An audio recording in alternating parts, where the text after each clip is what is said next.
In the early hours of June 22, 1941, as darkness still clung to the forests and plains of Eastern Europe, the silence along the Soviet border was broken by thunder. Artillery roared, aircraft screamed overhead, and millions of boots began to march east. In a single coordinated assault stretching from the Baltic Sea to the Black Sea, Nazi Germany and its Axis allies launched the largest military invasion in human history. The operation was codenamed Barbarossa. Adolf Hitler believed it would destroy the Soviet Union in a matter of weeks. Instead, it unleashed a chain of events that would doom the Third Reich and reshape the modern world. Barbarossa was not merely a military campaign. It was an ideological crusade, an economic gamble, and a racial war of annihilation. From its conception to its catastrophic failure, the invasion revealed the deepest flaws of Hitler's leadership and the fatal contradictions at the heart of Nazi Germany.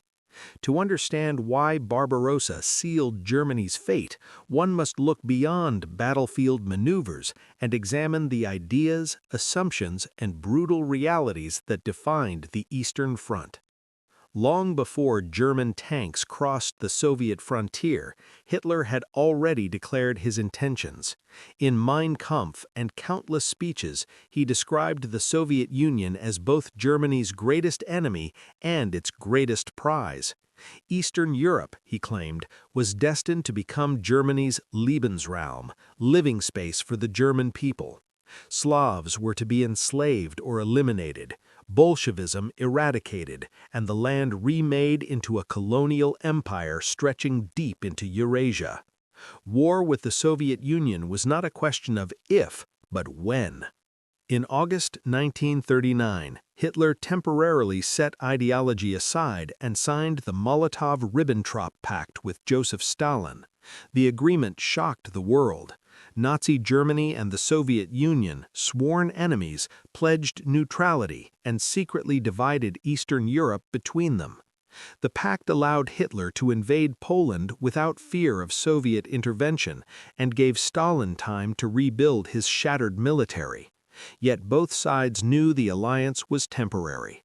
Barbarossa was already taking shape in Hitler's mind.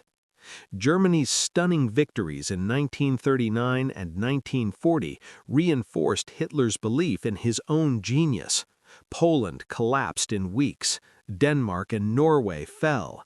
France, Europe's greatest land power, was defeated in just 6 weeks.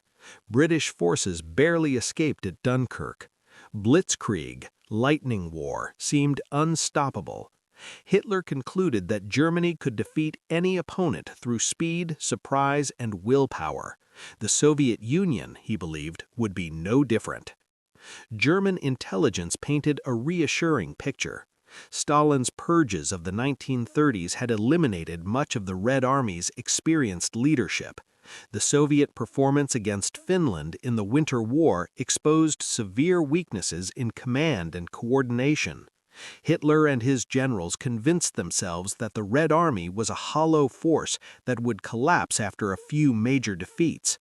The campaign, they assumed, would be over before winter. Planning for Operation Barbarossa began in earnest in late 1940.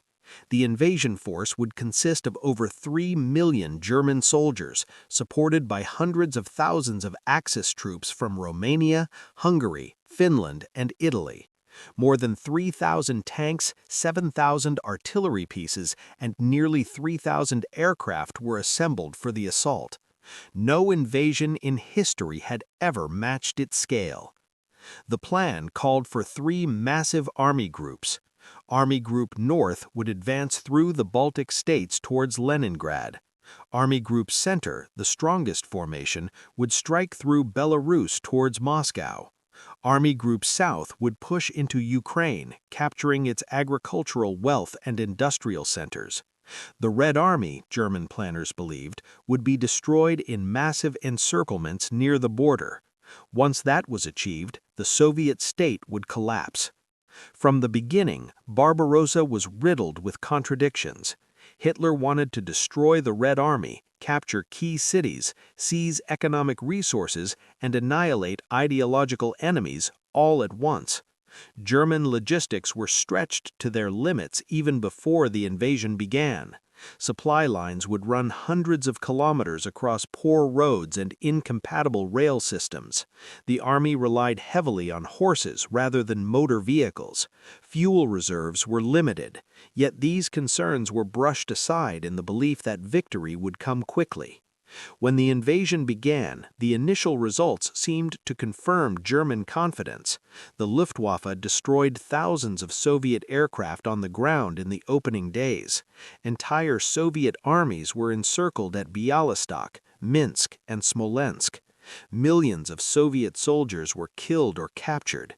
German soldiers wrote home describing endless columns of prisoners and abandoned equipment. Once again, blitzkrieg appeared unstoppable. But the Soviet Union did not collapse. Even as entire formations were destroyed, new armies were raised. Soviet soldiers fought on despite catastrophic losses. Commanders learned, adapted, and hardened. The vastness of the Soviet Union absorbed the German blow in a way no European state ever could.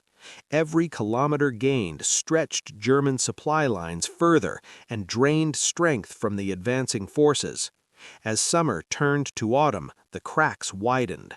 Vehicles broke down faster than they could be repaired.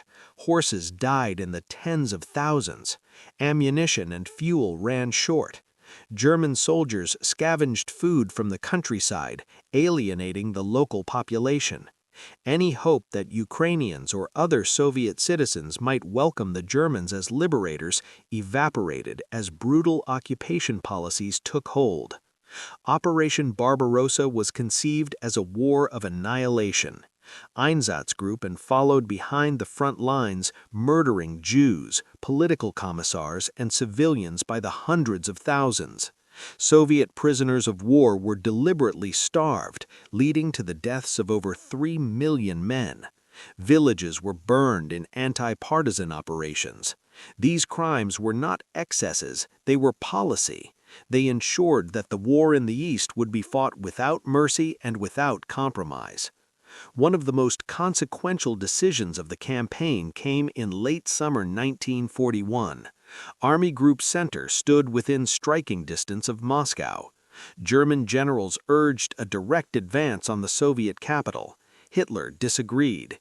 He diverted armored forces north towards Leningrad and south towards Ukraine, prioritizing economic objectives over strategic focus. The delay proved fatal. The diversion led to the encirclement of massive Soviet forces around Kyiv, one of the largest defeats in Red Army history. Yet time was lost. When German forces finally turned towards Moscow in October, the weather turned against them. Autumn rains transformed roads into oceans of mud. Vehicles sank axle deep. The advance slowed to a crawl. Winter arrived early and brutally. German troops still wearing summer uniforms faced temperatures far below freezing. Weapons jammed, engines froze. Frostbite claimed thousands of casualties. The assumption that the war would end before winter now revealed itself as catastrophic arrogance. Meanwhile, the Soviet Union mobilized its full strength. Factories were dismantled and moved east beyond the reach of German bombers. Entire cities were relocated. Soviet intelligence confirmed that Japan would not attack in the Far East, allowing Stalin to redeploy Siberian divisions to defend Moscow. These fresh troops, hardened by winter warfare, would play a decisive role. In December 1941, the Red Army launched a massive counteroffensive outside Moscow. German forces were driven back in disarray. For the first time in the war, the Wehrmacht suffered a major strategic defeat. The myth of invincibility was shattered. Operation Barbarossa had failed in its primary objective, the destruction of the Soviet Union in a single campaign. What followed was a war of attrition on a scale never before seen. In 1942, Hitler launched Case Blue, a renewed offensive aimed at seizing the oil fields of the Caucasus. Once again, German forces advanced deep into Soviet territory. Once again, they were overstretched. The campaign culminated in the battle for Stalingrad, a descent into total war that would end in catastrophe. Stalingrad became a nightmare of rubble and blood. Fighting raged house by house, room by room. The Red Army clung to the Volga at enormous cost, buying time for a massive counteroffensive. In November 1942, Soviet forces struck the weak Axis flanks and encircled the German Sixth Army. Hitler refused to allow a breakout. The promised airlift failed. In February 1943, the remnants of the Sixth Army surrendered. Stalingrad marked the psychological and strategic of the war. From that moment on, Germany was fighting a losing battle. The failure at Kursk in 1943 ended Germany's ability to launch major offensives. Soviet forces advanced westward in a series of devastating operations, culminating in Operation Barbarossa in 1944, which annihilated Army Group Center. The Red Army swept through Eastern Europe and into Germany itself. Operation Barbarossa ensured that Germany would face a war it could not win. It locked the Third Reich into a two-front struggle against enemies with vastly superior resources. It consumed millions of German soldiers and destroyed the moral and physical foundations of the state. By the time Soviet troops raised their flag over Berlin in May 1945, the outcome had long been decided. Barbarossa stands as one of history's greatest cautionary tales. It demonstrates how ideology, arrogance, and contempt for an enemy can destroy even the most powerful military machine. Hitler gambled everything on a belief in racial destiny and absolute victory. He lost, and in losing, he dragged Europe into unprecedented destruction. The invasion meant to secure a 1,000-year empire, instead ensured that the Third Reich would collapse in little more than a decade. Part 2. Occupation, Genocide, and the War Behind the Front Lines. As the German armies pushed deeper into Soviet territory in the summer and autumn of 1941, a second war unfolded behind the front lines, one far less visible but no less decisive. Operation Barbarossa was never intended to be a conventional conflict fought solely between armies. It was designed as a war of annihilation, a campaign meant to destroy not only the Soviet state, but entire populations deemed racially or ideologically undesirable. This hidden war would ultimately poison Germany's occupation, ignite massive resistance, and ensure that Barbarossa could never succeed. From the first days of the invasion, special SS units known as Einsatzgruppen followed closely behind the advancing Wehrmacht. Their mission was explicit: eliminate Jews, communist officials, intellectuals, and anyone considered a potential threat to German rule. These killings were systematic, methodical, and industrial in scale, even before the gas chambers of Auschwitz and Treblinka became the primary instruments of genocide. In forests, ravines, and open fields across the Baltic states, Ukraine, Belarus, and Western Russia, mass shootings became routine. Entire Jewish communities were rounded up, forced to dig their own graves, and murdered in full view of neighboring villages. Babi Yar, where more than 33,000 Jews were killed in just 2 days outside Kiev, became a symbol of this brutality. These massacres were not isolated incidents, they were part of a coordinated policy sanctioned at the highest levels of the Nazi regime. The Wehrmacht was not a passive bystander in this violence. While post-war narratives often attempted to separate the regular German army from SS crimes, the reality was far more complex. Wehrmacht units provided logistical support, secured areas for executions, and in many cases directly participated in mass killings. Orders such as the Commissar Order instructed soldiers to execute Soviet political officers on site, stripping the war of any remaining restraints. Millions of Soviet prisoners of war fell into German hands during the opening months of Barbarossa. Instead of being treated according to international law, they were viewed as expendable enemies. Prisoners were herded into open-air camps without shelter, food, or medical care. Starvation, disease, and exposure killed more than 3 million Soviet POWs by early 1942. This deliberate neglect was one of the greatest war crimes in history, and it deprived Germany of a potential labor force that might have eased its economic strain. German occupation policy was driven by exploitation rather than cooperation. Agricultural regions were stripped of grain to feed the Reich, even as local populations starved. Entire villages were burned in retaliation for partisan attacks. Civilians were deported en masse for forced labor in Germany. Any initial hope among Ukrainians, Balts, or others that German rule might offer relief from Stalinist repression quickly evaporated. Resistance grew as brutality intensified. Partisan movements sprang up across occupied territories, drawing support from civilians who had little left to lose. Railways were sabotaged, supply depots destroyed, and German patrols ambushed.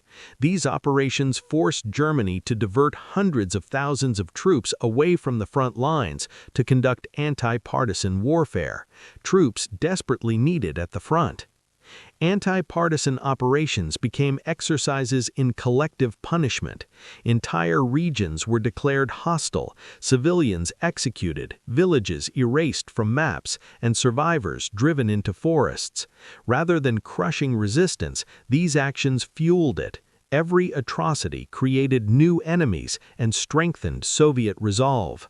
Barbarossa, meant to secure Germany's rear areas, instead turned them into a permanent battlefield. By late 1941, German commanders were reporting that rear area security was collapsing. Supply lines were under constant attack. Communications were unreliable. The further the Wehrmacht advanced, the more dangerous its own rear became. This invisible war drained resources, morale, and manpower, factors that would prove critical as the Red Army recovered and counterattacked. The War of Annihilation also had profound psychological effects on German soldiers. Prolonged exposure to extreme violence, combined with ideological indoctrination, eroded discipline and cohesion. Units hardened, but they also brutalized. The moral collapse of the campaign mirrored its strategic failure. Barbarossa was destroying Germany from within. By the winter of 1941 to 1942, it was clear that Germany had not only failed to defeat the Soviet Union, it had created an enemy willing to endure any sacrifice to ensure survival. The genocidal policies of occupation eliminated any possibility of compromise or collaboration on a meaningful scale. The war in the East became absolute. This was the point of no return. Even if German armies could still win battles, they could no longer win the war. Operation Barbarossa had unleashed forces, resistance, hatred, and industrial-scale revenge that would only grow stronger with time.